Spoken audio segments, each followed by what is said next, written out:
Hey guys, what if here, and welcome back to NASCAR 2002 for race 35 or 36. We're going to Homestead to penultimate part of this Forsaken series.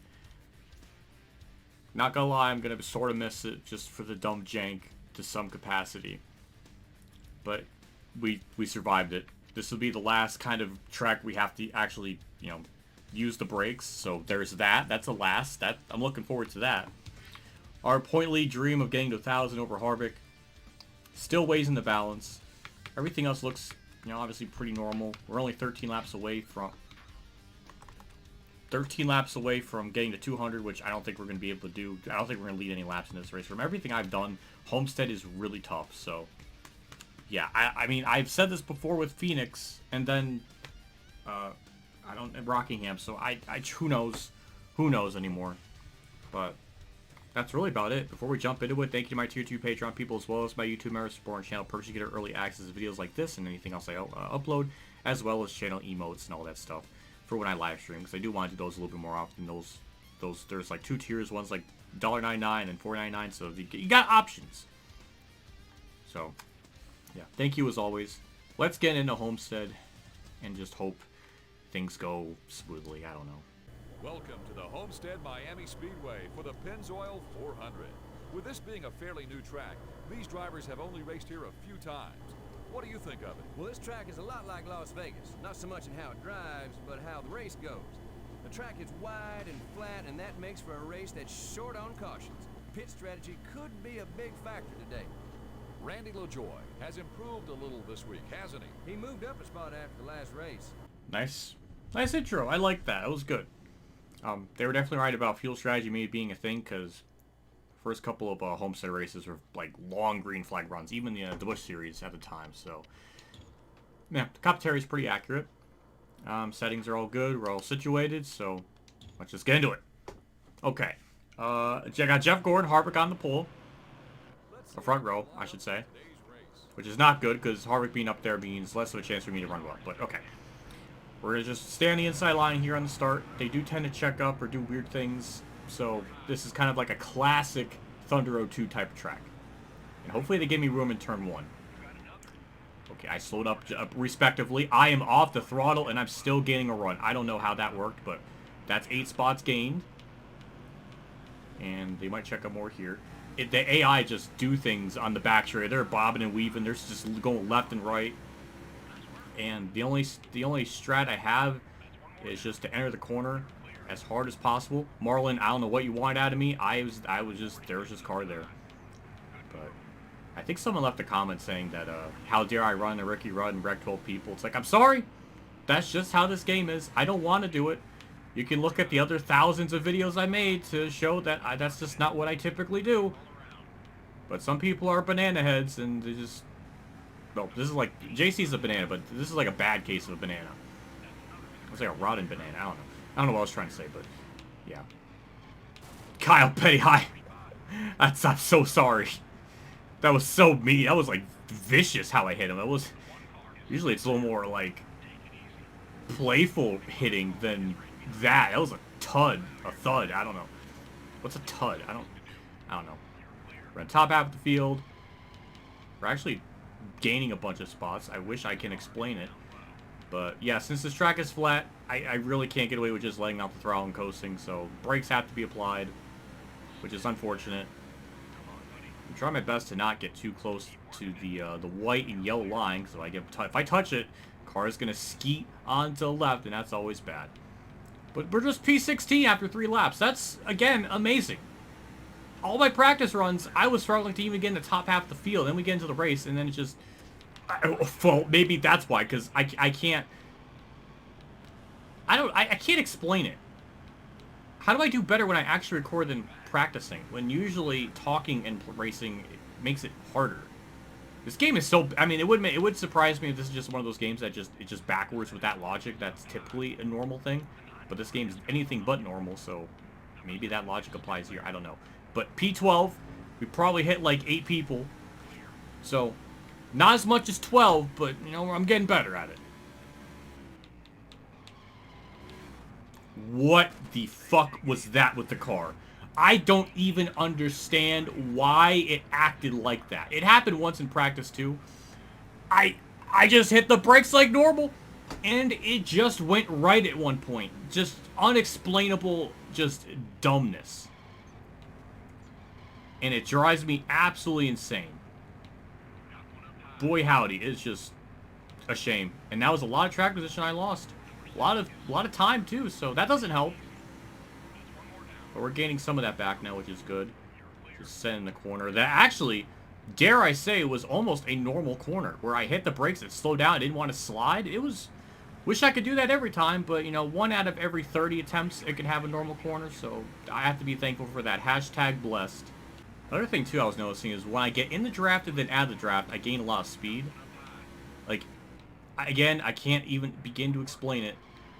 But it's not like I'm in the draft, I'm getting a run, and then I just, you know, get out of the draft and then carry the momentum. No, I'm in the draft, I'm maintaining that speed, then I get out of the draft, then I get more speed. I don't know. Again, I can't comprehend it. But hey, we're P12. That's pretty gosh darn good. So, I guess we'll see what happens. I mean, this might be a part where we're just going to chill for a little bit, so that'll be nice. I get to relax for a bit. Corey LaJoy just turned left into Mark Martin. That was very mean. He's going to go to the big red negative flamey thing under the ground. Basically Xenu. Basically he's going to Xenu. That's where he's going. Got some people pitting this lap. We're not going to do that this time just because I want to have decent tires for the end of the race. I don't want to be pitting early. And also we can kind of cheese it and get down pit road like very late. We don't have to take the access road, so kind of banking on that getting us some time. So hopefully that works out in our favor.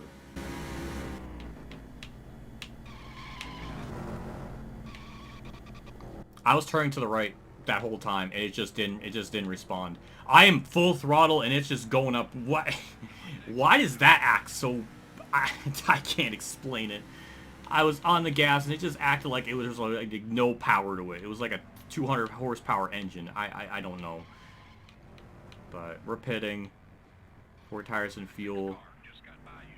Ooh, almost sped. There's 4 tires and out and away. Estimated time was 17 seconds, 17.2, so pit crew kind of did what their estimated time was supposed to be. I have to kind of stay on the little access road here just because I feel like I can't really merge up into the grass. So this is probably the best of the 2 options. Looks like we're still losing time through that, but now we'll just see where the cycles is out. I think we're running 12th before, so there's AI turning left into the pit road and then turning right out of it. Again, don't know what that's about. Shocked there was not a wreck from it. In all my practice runs, no yellows occurred. Which is even more shocking. Because I honestly would expect something in that part of the track, but nope, nothing. And it looks like, well, we're going to overdrive the corner, that's one thing.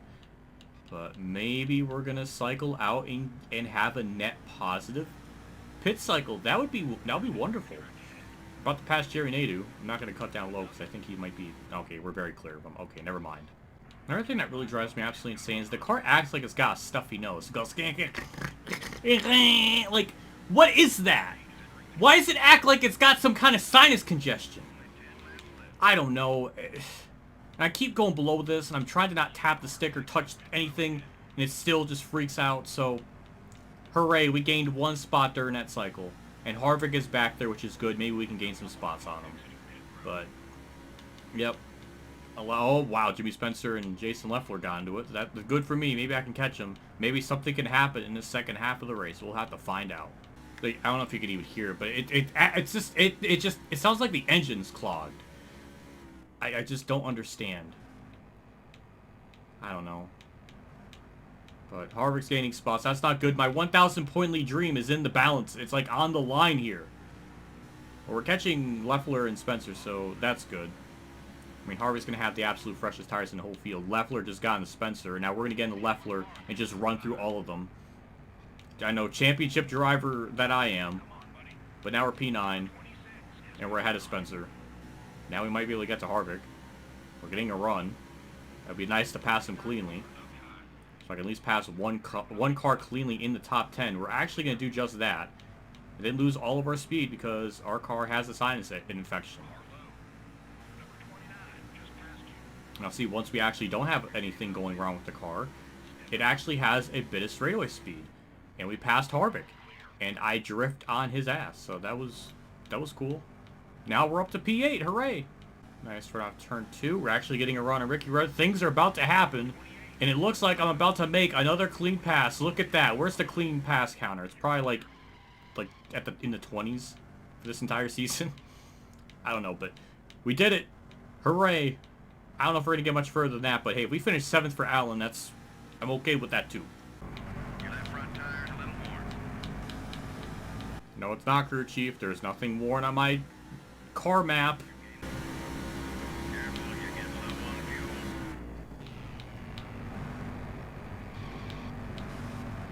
Number 28 is gaining on you.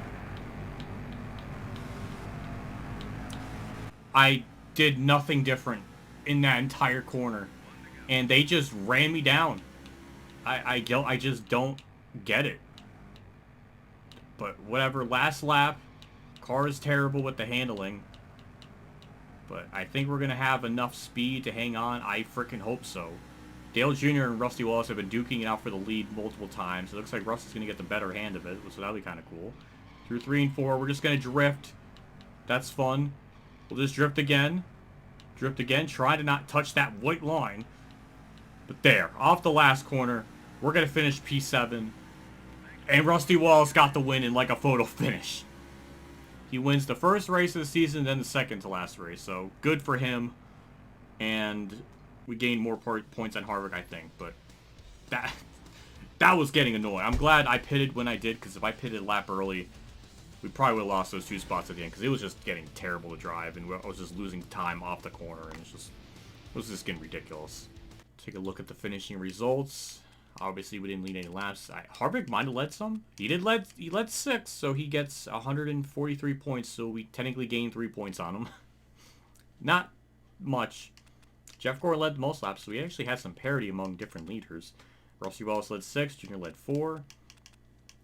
And yeah, it looked like a competitive race at the front.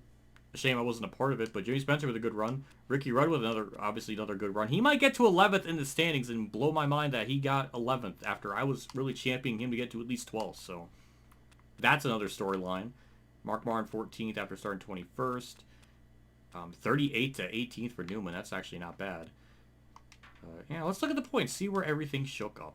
Our point lead only went up by 5, so it's not amazing. Gordon pretty much has 3rd place on lockdown in points. Same with Mark Martin. Like, 1st, 2nd, 3rd, and 4th almost have their entire points positions completely confirmed. Dale Jarrett, Tony Stewart, that could still change. Dale Jr. can still possibly gain a spot. Jimmy Spencer could still theoretically gain a spot. Rusty Wallace pretty much is going to be guaranteed 9th. Or at least he's not going to finish any higher up. Yeah, he's pretty much got that on lock too. So a lot of cars just basically have their points confirmed now. Bobby Labonte chilling in 10th. Ryan Newman 11th. Ricky Rudd only 17 back in Newman. He has a shot to get 11th. And he's about 84 points ahead of Jeff Green. So I think Ricky Rudd has 12th on lock at the bare minimum. That's awesome. And lap champion Dale Jr. is almost there at 100. And that's just about it. So yeah, good race. I'm shocked it didn't go worse. Every practice I've done, I was running like, I don't know, like just outside top 10. So the fact I got 7th is kind of impressive. So I will happily take it. But yeah, that's it. Let's just wrap things up and get hyped for the finale of the Thunder Road 2 season next episode. Big shout out to my 2 3 Patreon supporters, the Dave Hunter Champ 15, Kamikazegames, Bailey Kier, and Mexican Link 1986 for the support again. I appreciate what you guys do for my channel every single month. It always means a lot and always goes a long way. So just thank you as always for the wonderful continued support. I'll see you all next episode for the finale of Thunder Road 2. Can we win again? Can we get to 100 laps or 200 laps in the season? Maybe. I mean, it all depends on how Atlanta goes. I mean, it went well in the spring race, but we did use the tire pressure stuff for the second half, so I don't know. I guess we'll find out. But yeah, I will see you all next episode, next race. I'll see you all later. And as always, have a good day, everyone.